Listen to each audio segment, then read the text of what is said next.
भारत, जिसे नदियों का देश कहा जाता है, यहाँ गंगा, यमुना, गोदावरी, नर्मदा और ब्रह्मपुत्र जैसी विशाल नदियां बहती हैं। लेकिन क्या आप जानते हैं, हर साल अरबों लीटर मीठा नदी का पानी समुद्र में बहकर खारा हो जाता है और हम प्यासे रह जाते हैं। ये भारत का सबसे बड़ा जल पैराडॉक्स है।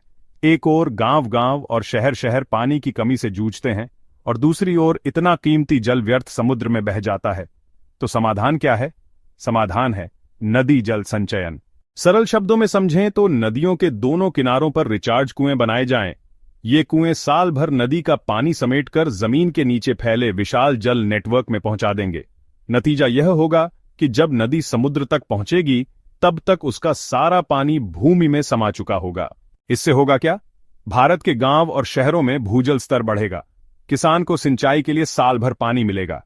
घरों में 24 घंटे पानी उपलब्ध रहेगा। उद्योगों को भी स्थायी जल आपूर्ति होगी। और खास बात यह कि इसके लिए सरकार पर भारी खर्च का बोझ नहीं पड़ेगा। रोटरी क्लब, लायंस क्लब, सामाजिक ट्रस्ट और कॉरपोरेट कंपनियां अपने CSR फंड से इन कुओं का निर्माण और प्रबंधन कर सकती हैं। दोस्तों, अगर यह योजना सही तरीके से लागू हो जाए तो भारत का GDP कम से कम 25% तक बढ़ सकता है। कृषि उत्पादन तेज होगा, उद्योग आगे बढ़ेंगे और हर नागरिक की जिंदगी सुधर जाएगी। भारत में पहले भी कई सफल उदाहरण हैं। राजस्थान के जोहड़ और चेक डैम, जिनसे 5 नदियां पुनर्जीवित हुईं। हिवरे बाजार गांव, महाराष्ट्र, जो कभी सूखाग्रस्त था, आज समृद्धि का मॉडल है। मिशन काकतीय, तेलंगाना, जिसने लाखों एकड़ भूमि को पानी दिया। इसी तरह दुनिया में भी उदाहरण हैं। ऑस्ट्रेलिया का मरे डार्लिंग प्रोजेक्ट, इजराइल का नेशनल वाटर कैरियर और अमेरिका का ग्राउंड वाटर रिचार्ज सिस्टम।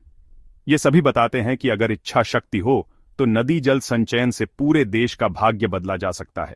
तो आइए हम सब मिलकर यह संकल्प लें, हर बूंद को बचाएं, नदियों के जल को संचित करें और भारत को जल सुरक्षित राष्ट्र बनाएं। यह विचार CA अनिल कुमार जैन की पुस्तक भारत द डेवलपमेंट डिलेमा से लिया गया है।